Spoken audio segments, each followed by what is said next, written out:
But Lieutenant Colonel Holkar, we are also at a time at the throes. What are you expecting from the Prime Minister?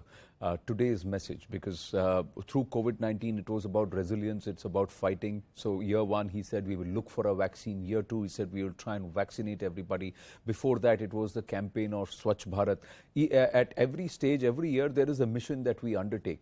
Where do you think we will head today? And today, do you see him also talking at a time when we are seeing very, very, adversarial attitudes being displayed in the neighborhood or a little distant?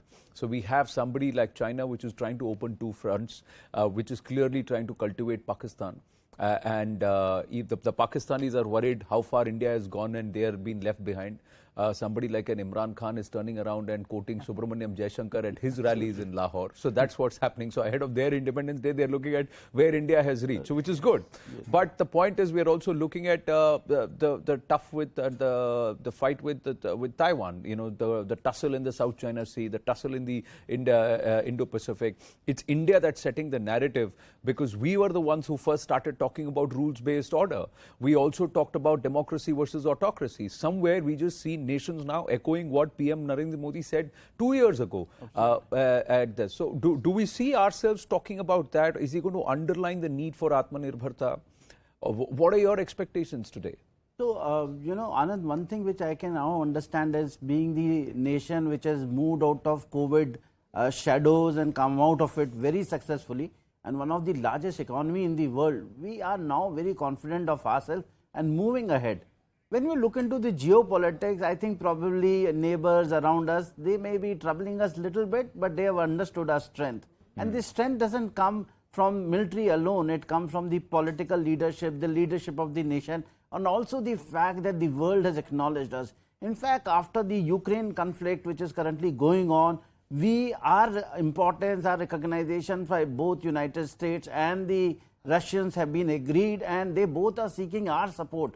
And if you look into that subtle movement of Chinese also, in a way to say that fine, we do understand where you are, and no more that pushing and pulling, and Pakistan's, and anyway we don't even now look into that side to say much, and they have enough of troubles for themselves.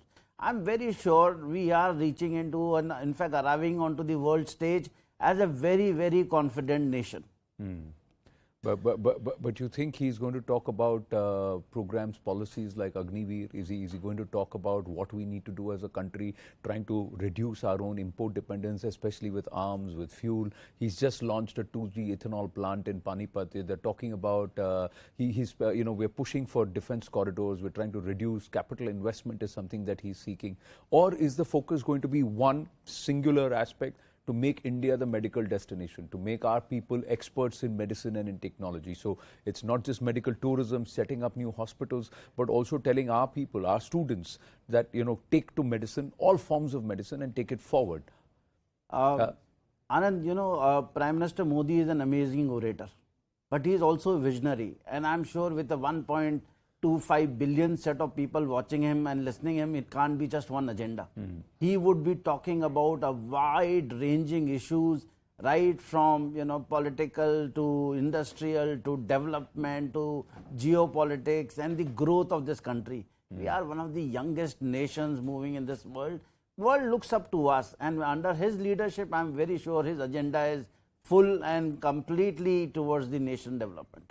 Well, development, yes, but what will be the focus? Ambassador Sajjanhar, do you see him touching upon foreign policy, or will it be veiled and will it not be direct? Will it be perhaps a singular message that the current situation shows us very clearly that we cannot afford to be dependent on anybody? The moment you are dependent, that means you're vulnerable. What I feel, Anand, he's definitely going to first focus on domestic issues, what India has been able to do, what India has been able to achieve, what were the challenges, how, in spite of the huge rapid flux in global affairs, the increase in fuel prices and fertilizer prices, food prices across the world, how India has been able to feed its own millions and billion plus population, the program of for the last more than 2 years providing free rations to more than 800 million people, getting water to every house, piped water through the tap, getting electricity to every house. So I think the first focus, in my view, is going to be on domestic aspects in terms of achievements. But also, I agree with what you have said and what our panelists have said in terms of vision for the future, vision for the next 25 years. And I think that is definitely going to be a very important focus. To respond to your question about geopolitics and Yes. foreign policy, definitely, because India is becoming an increasingly important element of, foreign policy because when you have to set standards in the world, when you have to see how things are shaping up, India has a huge role to play. India has a very important role to play. And of course, India has exhibited, itself, has conducted itself most creditably in whether it is the Russia-Ukraine conflict, but equally importantly in the Taiwan tensions with China. The statement that has come out of the Ministry of External Affairs, I think, is one of the most commendable statements from any government, where we have spoken about bringing down the tensions. We have said that we have focused on the rule of law. We have focused on the fact that there should be action, should not be taken to increase tension, and pointing out very clearly at that the responsibility rests with China not to escalate tensions, and also not saying anything at all about the one China policy. I think slowly, gradually, we are moving towards the position that one China and one India will need to go together hand in hand, and it cannot be a one-sided affair as China wants it to be, as statements coming out of China and the Chinese embassy in Delhi have been over the last few days and weeks. Well, but there cannot be a one China with territory that does not belong to China. So the whole idea is that it has to be one China with what is China.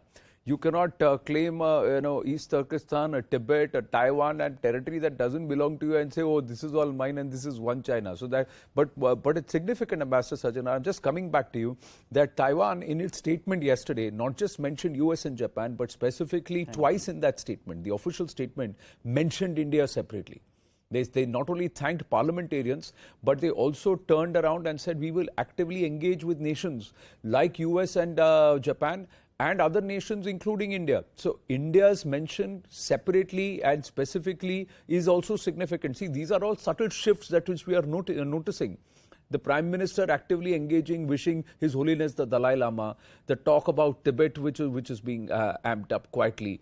There are certain significant steps that we are also taking, and do you feel that we have actually, we changed our posture as far as foreign policy is concerned in the last 5-6 years?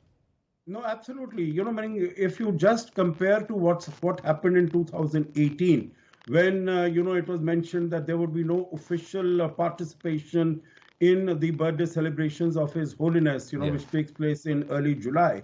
July 6th or July 8th, I think, is the birthday. And at that time, it was said that we are not going to speak about, 60th anniversary celebrations of when His Holiness had come to India from Tibet. So from there, coming to now that the Prime Minister making a telephone call to His Holiness and speaking and congratulating him on his birthday, I think this is a very radical, very huge shift.